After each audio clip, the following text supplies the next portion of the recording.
Tanpa berlama-lama lagi, mari kita lanjutkan ke cerita berikutnya. Hari sudah mulai sore dan saat dia hendak pergi, suara sitar yang dipenuhi dengan sedikit kesedihan memasuki telinganya. Kesedihan samar dari alunan musik sitar ini sangat cocok dengan suasana hati Wang Lin dan membuatnya berhenti. Wang Lin perlahan mengikuti suara sitar. Tidak jauh dari jalan itu ada sebuah sungai. Ini adalah salah satu sungai bagian dalam kota iblis langit. Ada beberapa perahu di sungai dan musik sitar ini berasal dari salah satu perahu. Wang Lin berdiri diam di tepi sungai mendengarkan suara sitar yang dimainkan. Dengan penglihatannya, dia bisa melihat seorang wanita yang sedang bermain sitar di atas perahu. Namun wanita ini hanya memperlihatkan punggungnya. Punggungnya seperti alunan musik sitarnya memperlihatkan sedikit perasaan sedih dan kesepian. Tak jauh darinya ada beberapa anak muda yang tertawa dan minum. Suara tawa itu sangat tidak cocok jika dibandingkan dengan alunan musik sitar. Wang Lin diam-diam menatap perahu itu. Saat alunan musik sitar terdengar di telinganya, dia menikmati suaranya dan perlahan-lahan menemukan rasa keakraban. Pada saat ini dia teringat lembah yang damai di planet Sujaku, yaitu rumahnya bersama Li Muan. Sepertinya musik sitar Wan-Er dari masa damai masih terus mengiringi Wang Lin. Musik sitar Wan-Er juga mengandung sedikit kesedihan, tetapi Wang Lin saat itu tidak memahaminya. Setelah Wan-Er meninggal, Wang Lin tidak pernah mendengar alunan musik sitar itu lagi. Hari ini, berkat mendengar alunan musik sitar yang sama, kesedihan di hatinya perlahan muncul kembali. Sebelum Li Muan meninggal, perasaan Wang Lin padanya selalu tergerak dan merasa bertanggung jawab atas penantiannya selama ratusan tahun. Tentu saja, ini bukan cinta. Namun setelah Wan-Er pergi, Wang Lin terkadang tanpa sadar teringat pada Li Muan. Pada saat itu, hatinya sangat sakit, seolah-olah dia memasuki hutan yang sepi. Di dalam hutan ini, emosi yang terpendam di dalam dirinya perlahan-lahan terbangun lagi. Itu bagaikan secangkir air pahit di dalam hati Wang Lin dan menciptakan riak-riak yang tidak akan mudah hilang. Dia selalu mengingat kepanikan di mata Wan-Er saat mereka pertama kali bertemu. Meskipun alunan musik sitar ini jelas-jelas berbeda, namun Wang Lin masih bisa merasakan Wan-Er perlahan berjalan keluar dari kehampaan ke arahnya dan memasuki pelukannya. Rasanya seperti kembali ke lembah saat dia dan Li Muan diam-diam menyaksikan matahari terbenam dan menunggu matahari terbit. Seseorang akan selalu menginginkannya setelah kehilangan sesuatu. Ketika seseorang berpisah, mereka juga ingin kembali. Selama bertahun-tahun setelah Wan-Er meninggal, Wang Lin mengingatnya berulang kali yang membuatnya semakin tampak sangat penting. Dia sekarang terukir di hatinya dan akan bertahan sampai akhir zaman. Hari sudah mulai larut dan sebelum langit benar-benar gelap, seberkas cahaya bintang tiba-tiba muncul di langit. Terlalu banyak hal yang tak terbayangkan terjadi di tanah roh iblis. Tidak seorang pun yang bertanya dari mana datangnya cahaya bintang ataupun cahaya bulan, karena itu tidaklah penting. Yang terpenting adalah bahwa cahaya bintang yang bersama dengan alunan musik sitar telah menyentuh kenangan yang disegel oleh Wang Lin. Cahaya bintang tercetak di mata Wang Lin dan seiring dengan alunan musik sitar yang berangsur-angsur menghilang, hal itu menyebabkan perasaannya perlahan-lahan mengembun di dalam hatinya. Ini adalah perasaan kesepian dan itu tinggal di dalam hatinya untuk waktu yang lama. Alunan sitar semakin lembut saat Wang Lin mengangkat tangannya untuk menyentuh kedua alisnya, seolah-olah dia sedang menyentuh Li Muan yang berada di dalam mutiara penentang surga, dan tanpa sadar dia bergumam pelan, "Wan-Er, kita pasti akan bertemu sekali lagi." Ini janjiku kepadamu." Perahu itu perlahan menjauh dan sosok wanita itu pun menghilang. Pada saat musik hampir sepenuhnya menghilang, wanita itu tampaknya menyadari sesuatu dan berbalik. Dia melihat ke tepi sungai di kejauhan, tetapi terlalu gelap untuk dilihat. Namun dalam kegelapan ini, dia tampaknya melihat sosok kesepian yang perlahan berjalan menjauh. Di atas perahu, wanita itu mendesah dan mulai menggerakkan tangannya, sementara alunan musik sedih kembali mengalun dan memenuhi sungai. Meskipun ada cahaya di atas perahu, namun baginya semuanya selalu gelap baik siang maupun malam. Tangannya yang bagaikan batu giok bergerak di dalam kegelapan, dan tawa yang datang dari perahu itu dengan cepat dihancurkan oleh musik sitarnya. Dia duduk di haluan perahu dan tidak ada cahaya di matanya, tetapi pada saat ini dia seperti bunga teratai yang mekar di lumpur. Namun ini adalah bunga yang tidak dapat dipahami oleh siapapun dan tidak ada yang memperhatikannya. Alunan musik sitar masih bergema di seluruh area, tetapi tidak ada seorang pun yang mendengarkannya dengan serius. Bahkan jika ada seseorang yang mendengarkan dengan serius, dia tidak dapat merasakannya. Wang Lin segera meninggalkan sungai dan berjalan perlahan di tengah malam bersama kedua sersan yang mengikutinya. Kedua sersan itu saling memandang dan terlihat kebingungan di mata masing-masing. Menurut mereka, Wang Lin menghabiskan sebagian besar waktunya dengan berjalan-jalan di kota dan kemudian menatap sungai dengan linglung.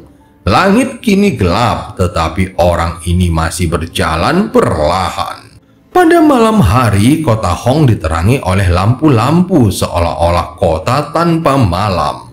Saat Wang Lin berjalan perlahan, pandangannya jatuh ke arah area gelap di kejauhan.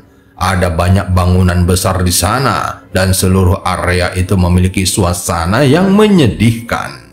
Aura ini dipenuhi dengan kematian dan kebencian. Salah satu sersan mengikuti pandangan Wang Lin dan berbisik, "Itu adalah salah satu dari 4 penjara besar di ibu kota. Namanya penjara Hong." Penjara Hong. Wang Lin segera mengangguk. Penjara Hong penuh dengan penjahat dan dijaga dengan ketat. Mustahil bagi seseorang untuk masuk dan keluar tanpa tanda pengenal. Sambil mendengarkan informasi dari sersan itu, Wang Lin dengan seksama mengamati penjara Hong. Dia telah memperhatikan tempat itu sebelumnya, karena tempat itu mengandung beberapa energi spiritual iblis yang kuat dan tidak lebih lemah dari Mo Lihai. Setelah merenung sebentar, Wang Lin berjalan menuju Mo Mansion. Setelah kembali ke Mo Mansion, Wang Lin langsung menuju ke kediaman Mo Lihai. Saat ini, Mo Lihai sedang berkultivasi dan ketika Wang Lin membuka pintu, dia pun membuka matanya. "Aku ingin pergi ke penjara Hong. Apakah saudaramu punya cara?" Mo Lihai terkejut saat mendengarnya. Dia menatap Wang Lin tetapi tidak menanyakan alasannya. Sebaliknya, dia merenung sejenak dan berkata, "Ada beberapa kesulitan." Wang Lin segera mengerutkan kening dan berkata lagi, "Lupakan saja." Mo Lihai tersenyum tipis dan berkata dengan lembut, "Berapa lama kamu akan tinggal di sana?" "Sekitar 1 bulan." Mata Mo Lihai menyipit saat mendengarnya dan dia berkata dengan penuh tanda tanya, "Berkultivasi?" Wang Lin mengangguk perlahan pada Mo Lihai. "Aku perlu membunuh untuk melatih mantraku, dan jika aku melakukannya di kota, itu akan menyebabkan masalah yang tidak perlu. Jika aku berhasil, maka kemampuanku untuk membantumu akan meningkat." Mo Lihai langsung berdiri lalu menatap Wang Lin dan bertanya kata demi kata, "Apakah kamu yakin?" Wang Lin tidak membuang waktu lalu melambaikan tangannya dan 5 untai energi pembantaian muncul. Mereka mengambil bentuk 5 naga dan menyerbu ke arah Mo Lihai seperti kilat. Mo Lihai tertawa dan melayangkan pukulan. Terdengar suara kekuatan yang mendorong udara dan kelima naga itu pun roboh. Namun senyum Mo Lihai menghilang dan dia menunjukkan ekspresi aneh sebelum mundur 3 langkah. Gas abu-abu yang hancur itu berubah lagi menjadi 5 naga, dan aura pembantaian yang tebal menyebar kemudian segera mengelilingi seluruh mansion. Semua prajurit di dalam mansion terkejut oleh hal ini dan bergegas mendekat. Pada saat yang sama, kelima helai energi pembantaian ini menyerang Mo Lihai. Matanya berbinar dan dia melancarkan pukulan lagi. Kelima helai energi pembantaian itu menghindari pukulannya dan mengarah ke dadanya. Energi pembantaian tiba-tiba mendekat tetapi dihentikan oleh kekuatan tak terlihat yang berjarak 7 inci dari tubuh Mo Lihai dan dipaksa mundur. Meski begitu, armor energi spiritual iblis di hadapan Mo Lihai juga bergetar hebat. Setelah beberapa saat, Wang Lin segera berkata perlahan, "Jika aku punya lebih dari 1000 helai, apakah kamu masih bisa memblokirnya dengan mudah?" Mata Mo Lihai berbinar. Ini bukan pertama kalinya dia melihat energi pembantaian. Dibandingkan dengan 2 kali terakhir, kali ini jauh lebih kuat. Segera dia berkata dengan tegas, "1 bulan terlalu lama bagiku, tetapi 7 hari tidak masalah. Penjara Hong memiliki puluhan ribu penjahat. Jadi 7 hari seharusnya cukup bagimu untuk berkultivasi. Aku akan memberikan surat masuk untukmu dalam 3 hari." Wang Lin mengangguk dan kemudian meninggalkan ruangan. Saat ini Mo Lihai menunjukkan ekspresi termenung. Setelah sekian lama dia bergumam pada dirinya sendiri, "Aku memang tidak bisa meremehkan Wang Lin ini. Sepertinya menukar nyawa 13 itu dengan bantuannya adalah hal yang benar.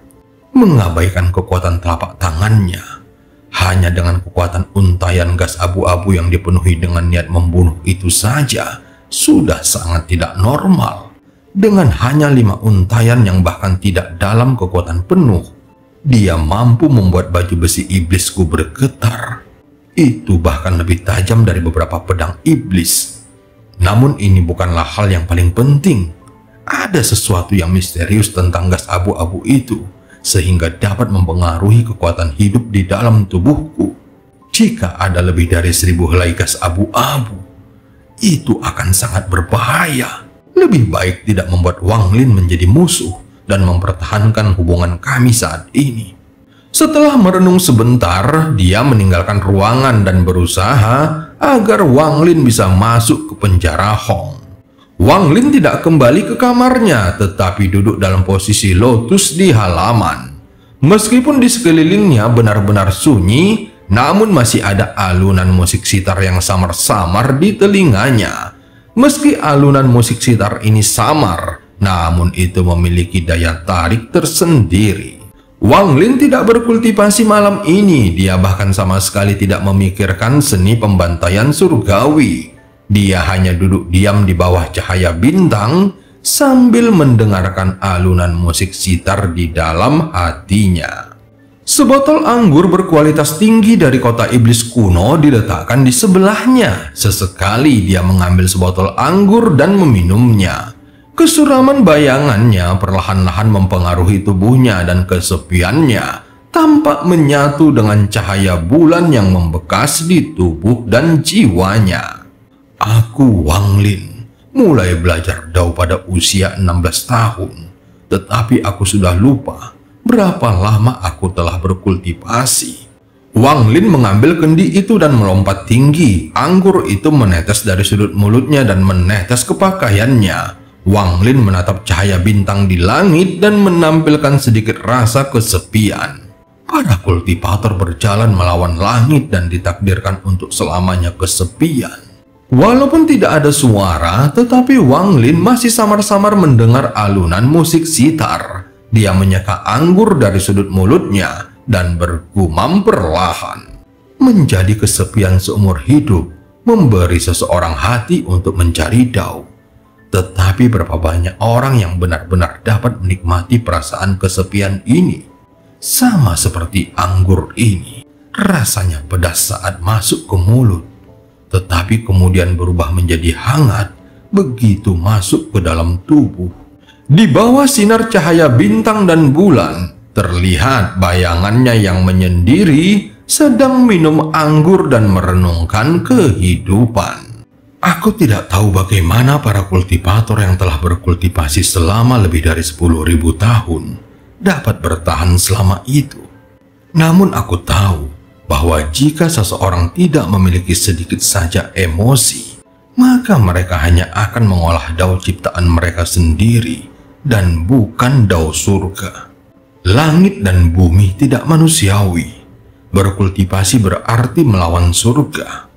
Tetapi jika seorang kultivator juga tidak berperasaan, maka mereka juga tidak manusiawi.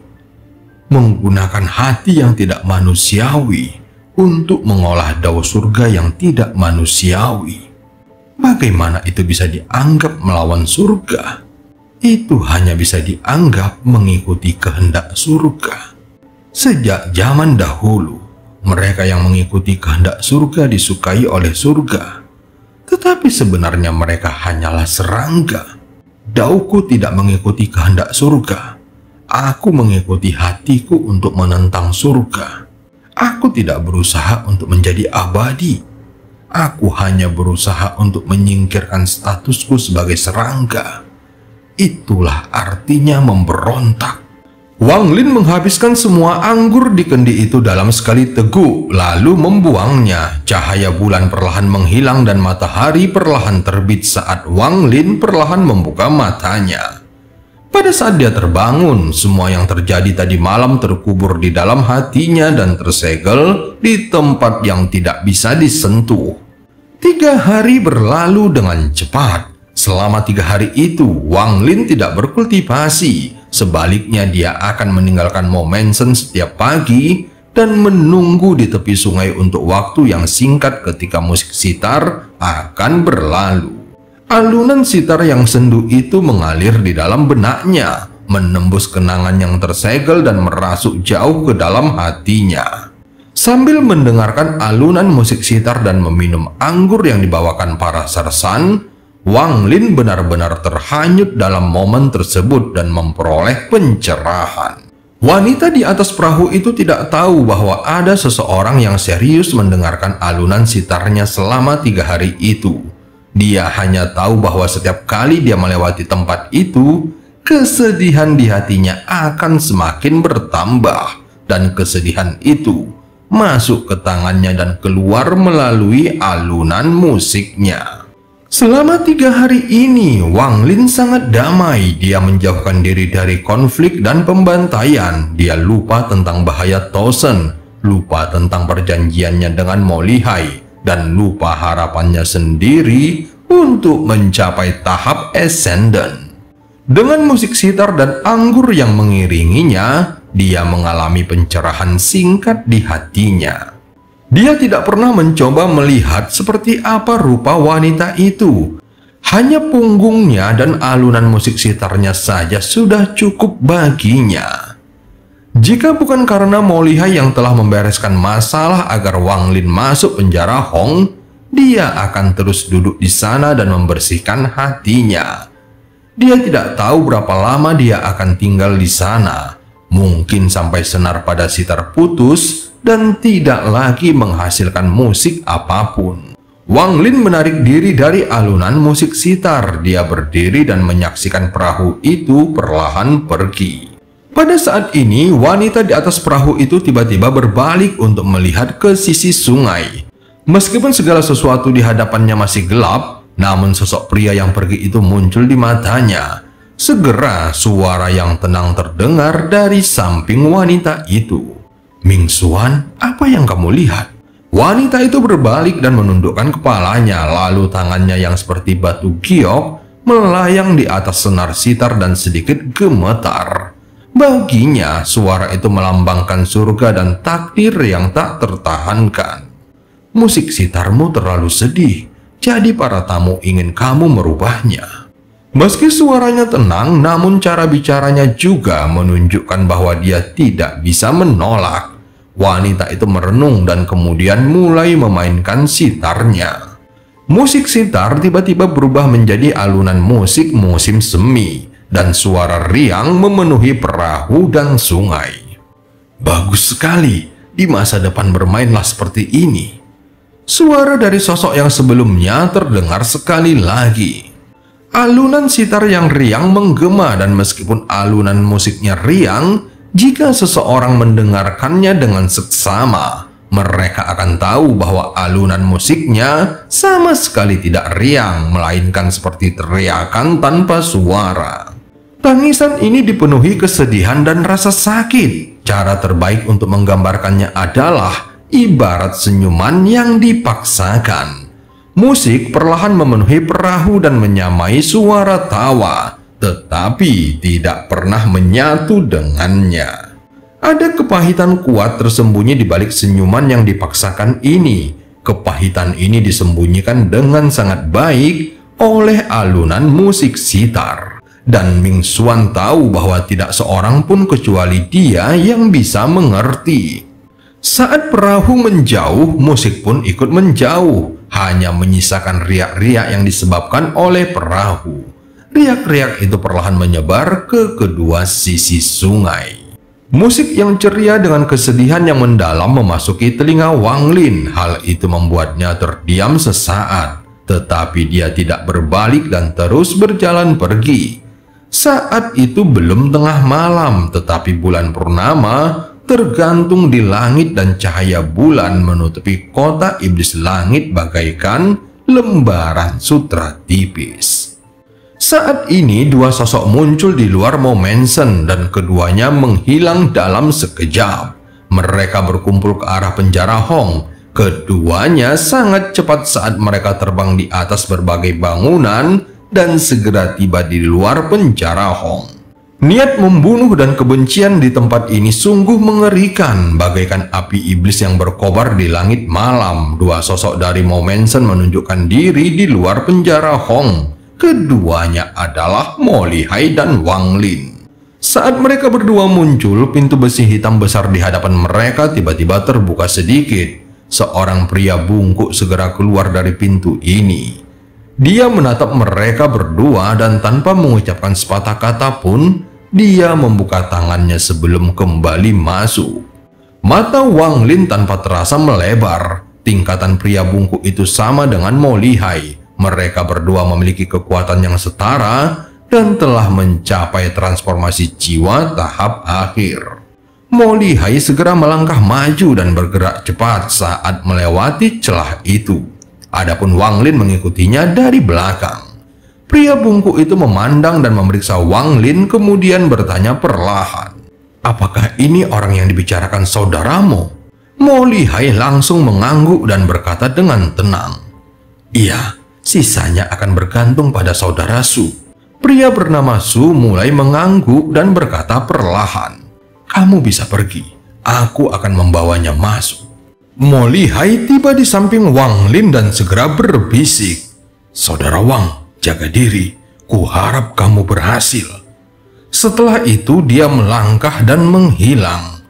Pria yang bernama Su memandang Wang Lin dan segera bertanya, "Siapa namamu?" "Wang Lin."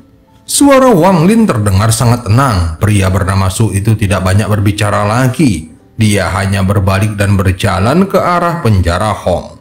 Wang Lin langsung mengikutinya dan langkahnya sangat mantap. Semakin dalam mereka melangkah, semakin kuat pula niat membunuhnya.